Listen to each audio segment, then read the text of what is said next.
Hey, what's up? It's Jason from By Design. I've had a few people ask about how I go about writing a song or how I went about writing spaces, how I kind of meshed some genres together. So I thought I'd make a quick video to show those guys who are interested my method of attaching songs together or how I went about kind of molding the sound that I got for spaces. This is going to be more for the songwriters out there that are in bands or just solo writing that just want to know how to go about adding more instruments or layering more instruments, stuff like that. Not so much like a recording standpoint of how I went about recording the sounds. So let's see how we go. I haven't actually thought about what I'm going to say, so let's just wing it, see how it goes. So the song we'll go through is Relaxed in Orbit. This is the first song that I wrote that I kind of solidified the spaces sound. It's not the first song that I ever wrote for By Design. There are some of them on the album, but you notice they're a little bit different. But Relaxed in Orbit was the first one that I wrote that I was kind of like, yeah, I definitely want that to be the opener. That's kind of what I'm going for. So pretty much like it's a pretty simple song, but if you hear how I wrote it without any more instruments on top of it, it sounds so detached and so very different. I'll give you a listen. Say, for example, you just take the introduction riff. I have to say, I did listen through these project files, and because I haven't touched them in such a long period of time, some of the fades have gone weird. So if you hear some really crazy noises going on every now and then, it's just because the project file needs to be updated and I haven't done it. So if you take it from about the introduction riff and play it through to the verse, you'll hear it sounds like a very different song.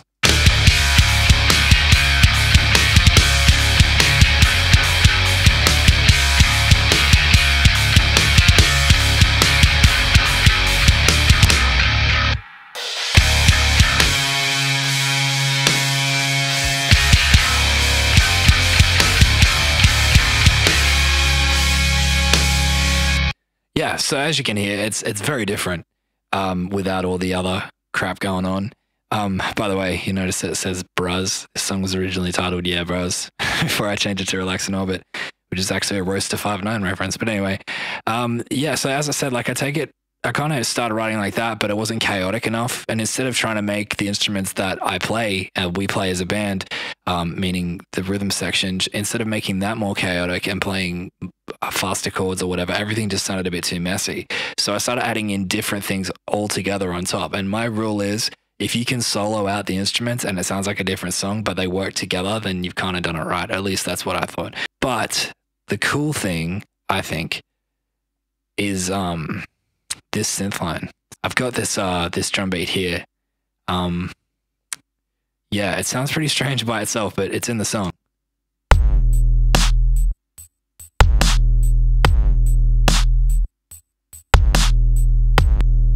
Kind of sounds like some gangster rap beat, but over the top, it makes a lot of sense.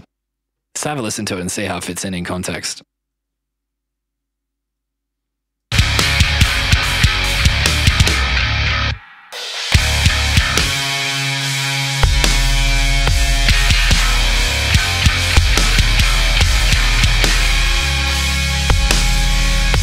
Cool. So I started to find that that beat worked well because it really emphasized that dirty halftime vibe, which I wanted in the first verse.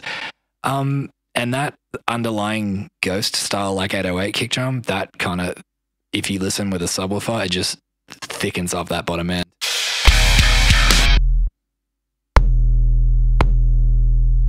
So that's pretty cool, I found anyway. So anyway, I found that with the guitars, they were cool. Like I originally just had it as the first guitar track, but I started putting in these like bends in the background, and I think they're pretty effective too. So have a listen to that.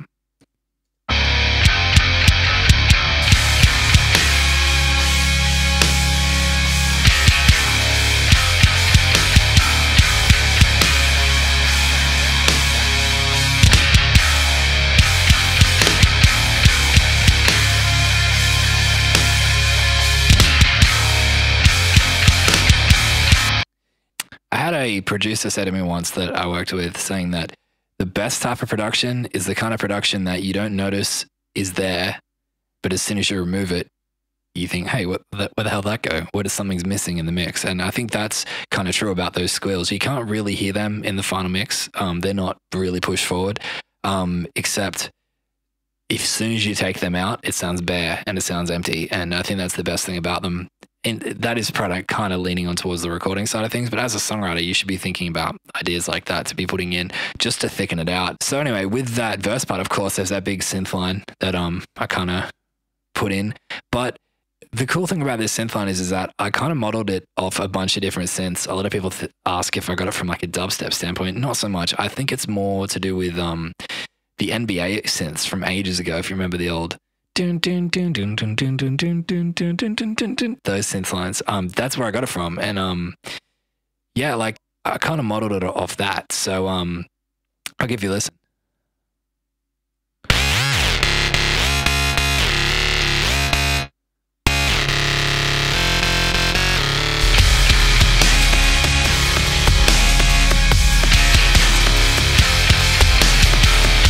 Cool. So yeah, as you can hear, that's kind of to thicken it all out, but kind of keep that riff going before the guitars take it in. But what I found was that I really liked the sound of a really kind of crunchy, dirty Telecaster kind of sound. And I think just to really kind of twang that riff out sounded really cool. So as soon as these harmonies came in, these ones here,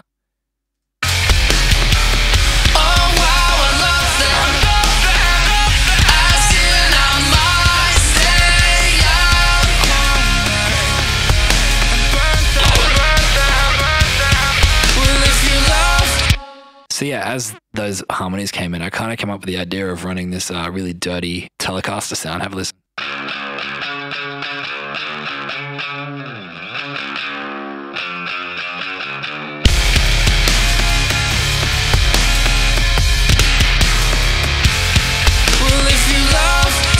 Cool. So as they kind of come in, you can hear how it kind of just dirties up that riff a bit more and emphasizes those harmonies. Because in my mind, I wanted the first half of the verse to be pretty chaotic, but the second half to just keep building.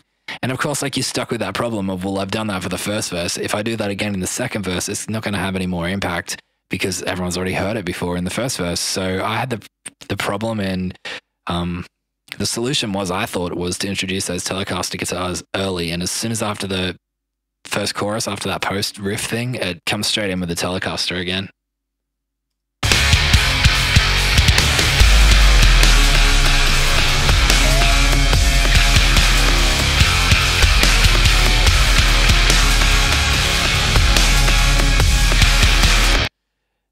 And as soon as those guitars are in, you think, well, I don't know, I love that Tele sound. That's just my opinion. But as soon as that finishes in the second half, like I wanted to build again. So I had this idea of working in the second half of the verse, another Telecaster riff over the top that kind of emphasizes the harmonic major of the third and carries the third on through it. So it carries like a third harmony of the riffs. Have a listen.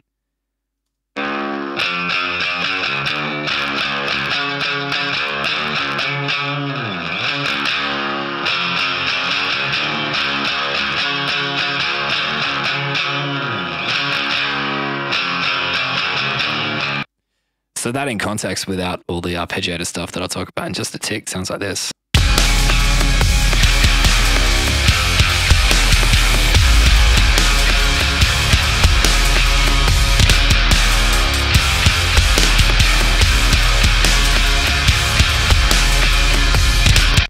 Yeah, so that's pretty busy, but I thought it needed a bit more. So the synth back in.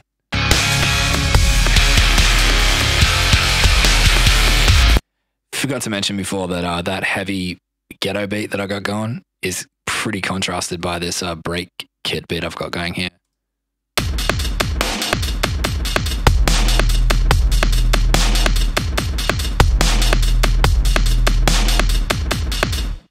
Which is pretty full on, but that kind of keeps the chaotic upper end driving of the song while the dirty halftime's going. So I had this idea of bringing in like an arpeggiator, because I think an arpeggiator effectively really emphasizes the tonic of the scale, and I think that tonic being the root of the scale, like whatever key you're in. So I've just got a C sharp major arpeggiator running, and that's how I got that sound. I kind of combined a few instruments together to get this kind of sound.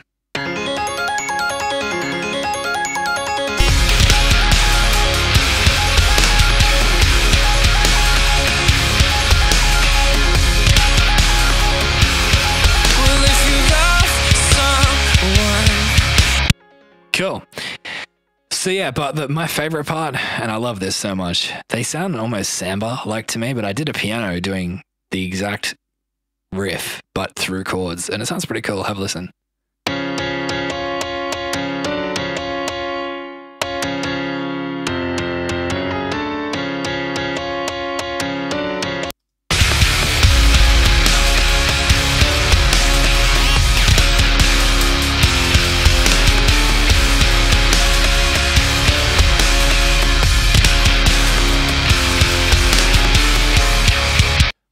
that kind of emphasizes the really pretty harmony parts of that riff. It just sounds really nice, I think. But over the top of the arpeggiator and stuff, that's how you get that really full sound.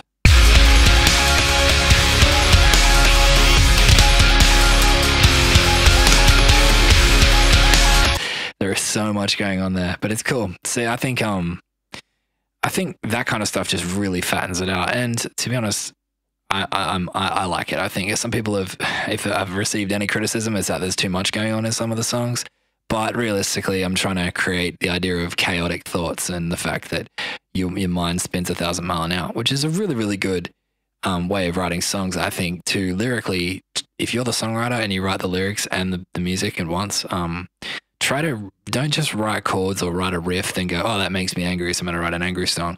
Like, set out when you start of like, I'm going to write a song about this, and make sure that you push yourself and make sure that you try your hardest to turn that riff into a melodic, I don't know what the word is, but like a melodic representation of exactly lyrically what you're talking about, so that if you can listen to the song with no lyrics at all and it's the instrumental version, it will speak to you the same way as if it did with lyrics.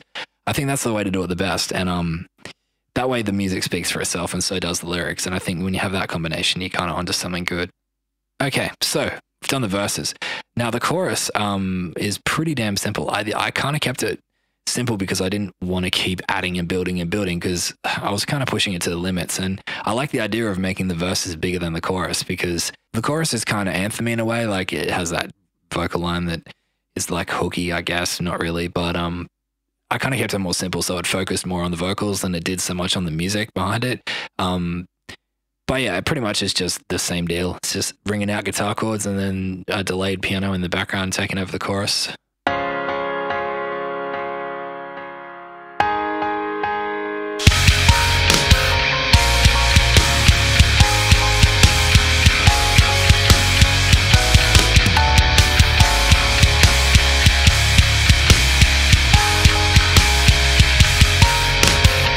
I also think it's a pretty good idea to start introducing themes that are going to come back earlier.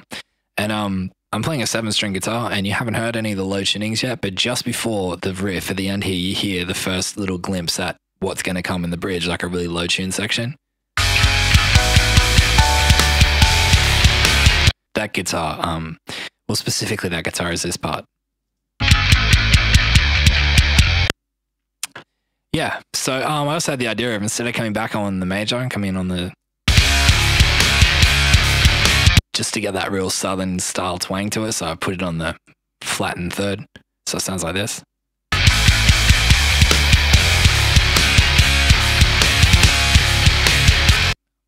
was a little trick there that I put in that I thought benefited the song a little bit. So anyway, it's pretty much straightforward the same way through. The next part I won't bore you for too much longer, but one thing I did forget to say was, the synth-wise, talking about that, was in this little break here.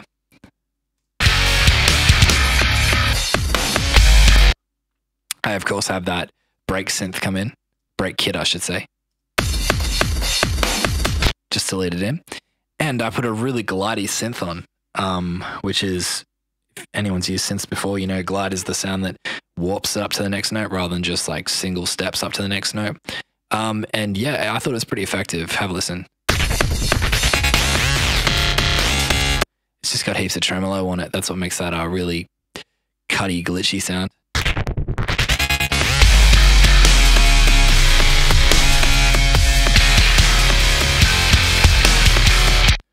Cool. And then I do that again in the bridge. I tried to make Jordan's vocals do that. I had an idea of, like, visually, I was trying to imagine it, having an idea of, you see in movies and stuff where people stand on those landmines that come out of the gun and go up in the air and then explode. And I thought that was really cool. And I thought if I can make his vocals do that before the section comes in, it'd be pretty cool. So, pretty cool entrance for him to enter in the song as a guest vocalist. So have a listen. So that's how I did that little effect.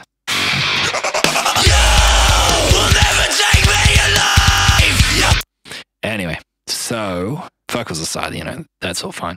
I had the idea of doing like a real dirty riff here, and just Brent, the bass player, following me on that. By the way, just listen how tight he played this.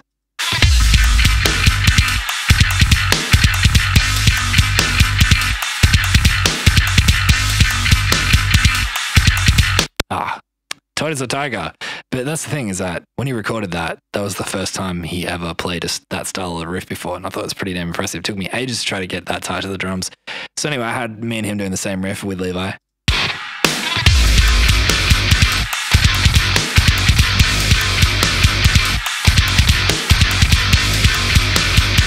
Which is kind of really metal. And then I had an idea of bringing in this kind of electric hi-hats.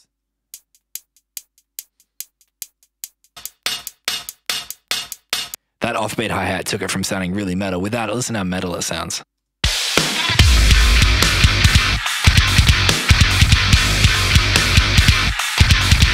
But with it,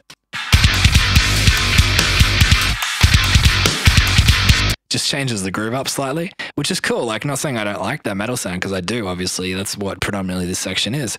But to me, it just took it away from being a cheap imitation sort of thing and trying to make it something a bit fresher.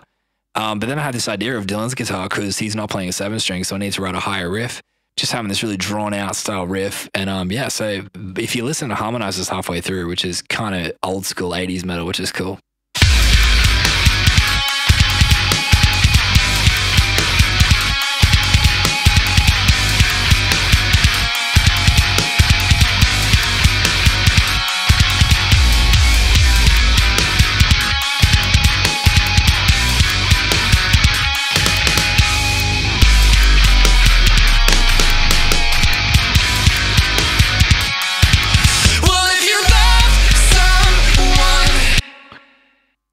Yeah, so that's pretty much the bridge in a nutshell. The chorus, when it comes into the next part, it's the same sort of deal. Just now it's key changed to F sharp, so you've got real heavy sounding guitars there.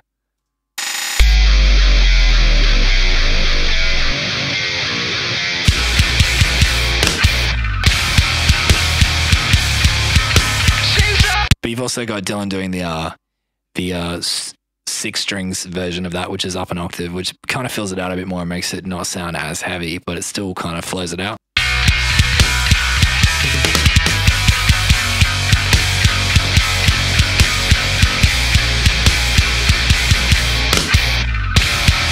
So octaves are a great thing. If you're down really low on guitar, try to make sure that the other guitar stays up high just to fill in that riff a bit more. And as you can see, we carry that exact same thought out into this last section.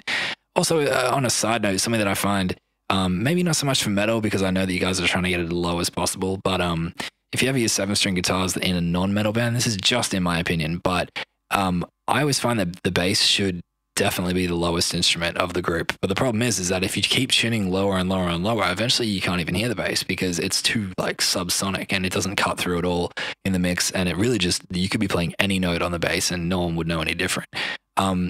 So that's why we always made an agreement with By Design that like, even though I'm down at like drop F sharp, Brent will always stay in drop E flat, which is just his, we run in flats tuning. So really that's his standard tuning. Well, in the moment he's at drop C sharp, which is the equivalent of drop D if you're in the normal tuning.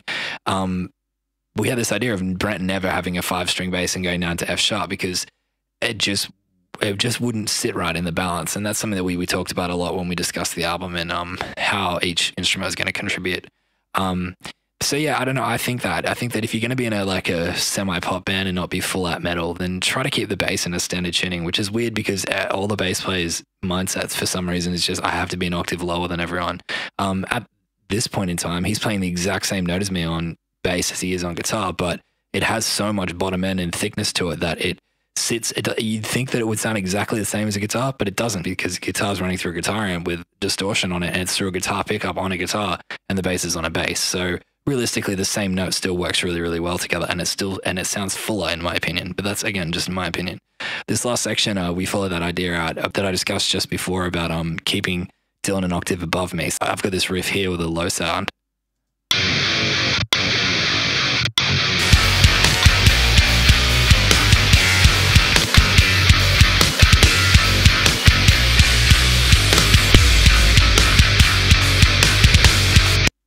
And Dylan's taking that up the octave.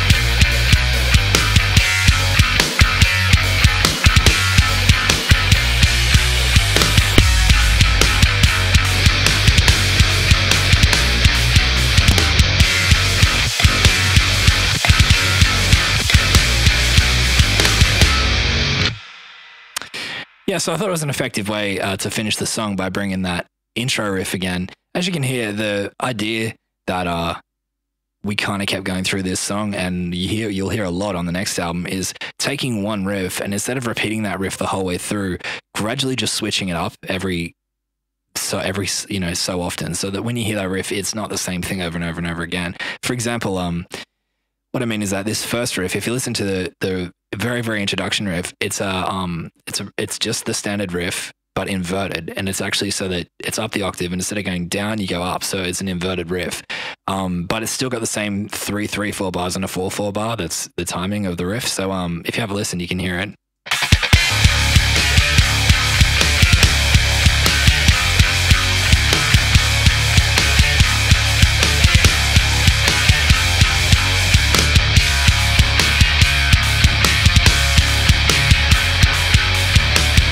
Sounds like two different riffs, but they're practically the same. There's a few little switch ups, but they're pretty much the same thing. Just one is up the octave and the other is inverted and down the octave. Semi-inverted. It's not quite fully inverted, but it's by doing that, you kind of keep that flow going, but you keep it interesting and switch it up. So therefore, when it happens at the end, I switch it up again halfway through with that little southern note we talked about. Then it's back to normal because you kind of want that riff to return kind of similar, because it's, just after the chorus, you want some familiarity. I didn't want to do it too much, or you'd lose a listener and they'd be like, too many new riffs, I can't keep up. But then again, at the end, it's the same thing with the 3/3/4 bars and a 4/4, similar style of the riff, but instead of keeping the open sound, it's more just slid from the first note.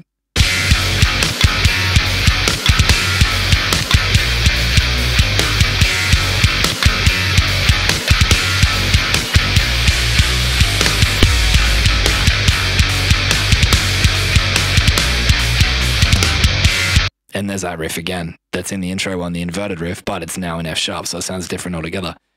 So by kind of taking a riff and just gradually just working on it and workshopping it and changing it, you're going to keep it very interesting and make it sound like you've come up with all these riffs, but you really haven't. It's the same riff, just moved on and on and on. I think a lot of the problem is that I didn't want this song to sound too cut and paste. Like I didn't want to sound like I've written this section and then another day written this section and just mashed them together. You hear that a lot in bands that don't work on their transitions, and they'll be fast for fast and just suddenly drop to another speed and another riff altogether. And you're like, whoa, that was a massive change. It didn't flow into it at all. So I tried my best to make sure that these riffs all flow together. And the way I found was gradually just by working on a riff and workshopping it and changing it. So pretty much that's it. That's all I've got to talk about with Relax in Orbit. I hope you guys got something out of it, and I hope it made sense. Probably talked a bit too fast in some sections, but yeah, as I said, this wasn't any form of an instructional video on how to record a band or how to write a song. I just wanted to share a couple of points, how I came across and how I came up with the sound I got for Relax in Orbit, I guess, and for Spaces, because I think it kind of continues through the album from that. So if you guys have any other suggestions, or if there's any other songs or spaces that you'd like me to do this and pull it apart and show you what kind of goes into it or how I kind of come up with the sound for that song, I would absolutely love to do that. And hopefully I can be doing one of these videos shortly for a new song to show you kind of what's going into our new sound, or maybe just a few ideas and that kind of stuff, give you a bit of a sneak peek. But yeah, all right, bye.